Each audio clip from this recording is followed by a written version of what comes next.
bohong. Aku hanya memikirkan satu peraturan penting. Kenapa kau lakukan hari ini kalau kau bisa melakukannya besok?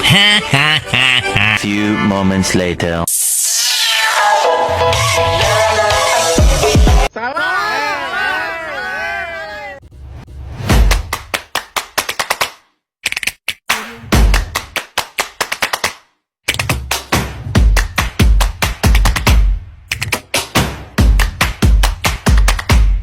Assalamualaikum warahmatullahi wabarakatuh. Saya Devina Vita Putri, NIM 2124005. Di sini saya akan menjelaskan tentang perkembangan prenatal untuk UTS, makul psikologi perkembangan peserta didik. Sampai saat ini ada beberapa orang yang menganggap bahwa perkembangan anak itu dilihat ketika anak sudah lahir. Padahal sebenarnya perkembangan anak itu bisa kita lihat dari tahap awal ovulasi, yaitu tahap di mana sel sperma bertemu dengan sel telur. Perkembangan prenatal adalah perkembangan awal dari manusia, dimulai dari perubahan yang terjadi di pertemuan sel sperma dan telur. Sel telur yang telah matang dibuai dengan sel sperma yang matang yang akhirnya akan menjadi atau membentuk zigot. Nah, dalam pembuahan ada beberapa kondisi yang ditentukan. Yang pertama ada bawaan lahir, penentuan jenis kelamin, jumlah anak, dan urutan dalam keluarga. Perkembangan prenatal terjadi 3 tahap, yaitu geminal, embrionik, dan vital. Yang pertama ada tahap geminal, di mana terjadi sejak pembuahan sampai 2 minggu. Zigot membelah diri dan menjadi lebih kompleks, kemudian menempel pada dinding rahim menjadi tanda awal masa kehamilan.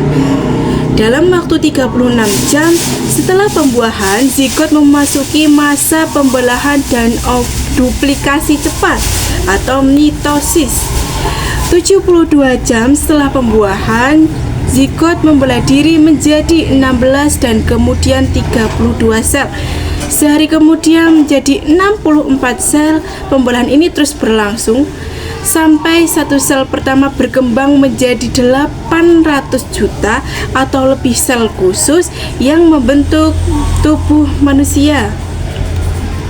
Adapun faktor-faktor yang mempengaruhi perkembangan prenatal, yang pertama teratogen. Apa itu teratogen?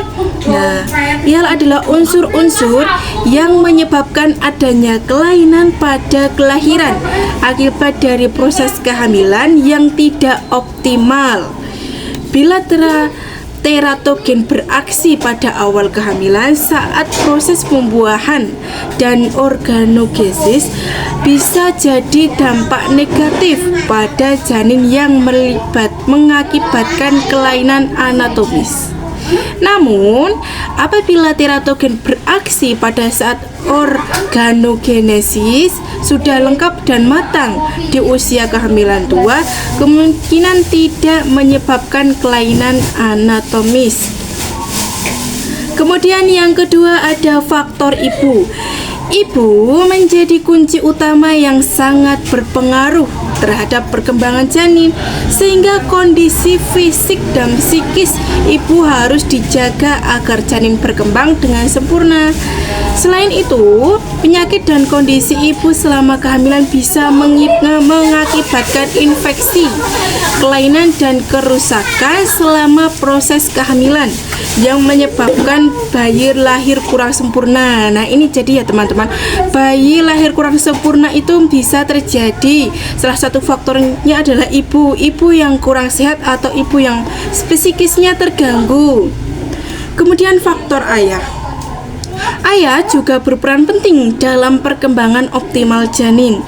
Perhatian dan kasih sayang seorang ayah kepada ibu akan membuat emosi ibu akan stabil, tenang, dan bahagia. Stimulasi ayah pada janin dan sering mengajak bicara janin dalam kandungan juga dapat menenangkan janin, membangun ikatan emosional bayi dengan ayah dari suara dan sentuhan bayi. Bisa berdampak pada perkembangan bahasa bayi. Nah, nih ya, salah satunya perkembangan bahasa bayi itu dari faktor ayah. Ayah yang sering mengajak bicara bayi pada saat dalam kandungan itu akan menumbuhkan perkembangan dalam bahasa bayi. Kemudian yang terakhir adalah faktor lingkungan. Bagaimana sih faktor lingkungan? Nah, polusi dan bahan-bahan beracun yang semakin banyak di suatu lingkungan dapat menyebabkan kondisi janin dalam kandungan berakibat keterbelakangan mental pada anak. Terkontaminasi polusi dan bahan-bahan beracun dapat mengakibatkan keterbelakangan mental pada anak.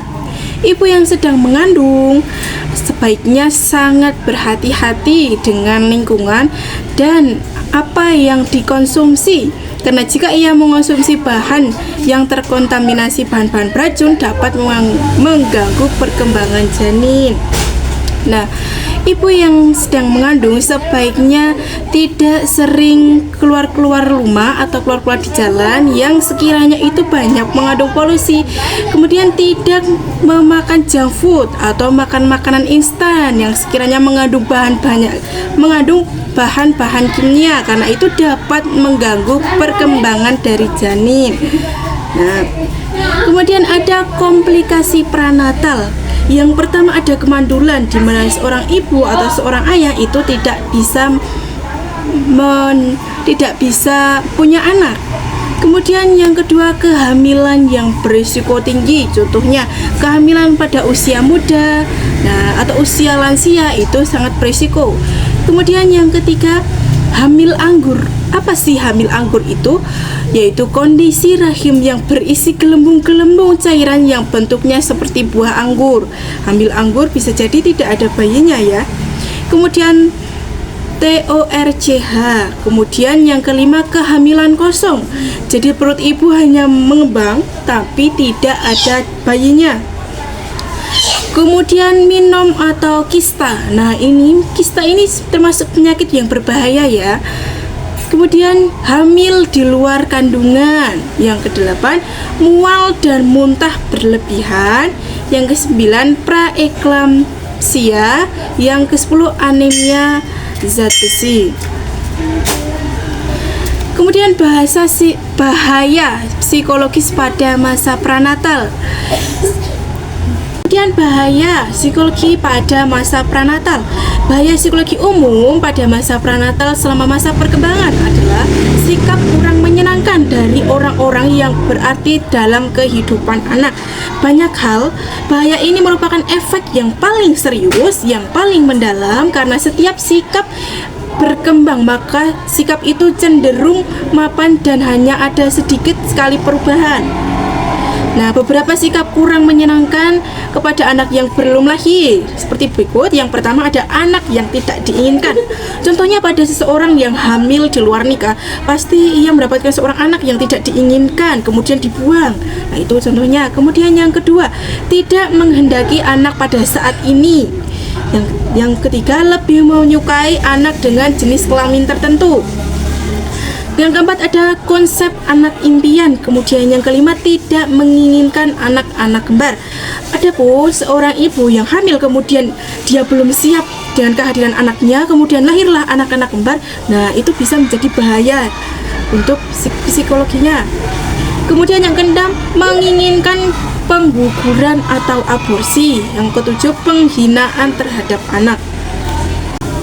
Sepertilah penjelasan pertumbuhan masa prenatal. Terima kasih. Wassalamualaikum warahmatullahi wabarakatuh.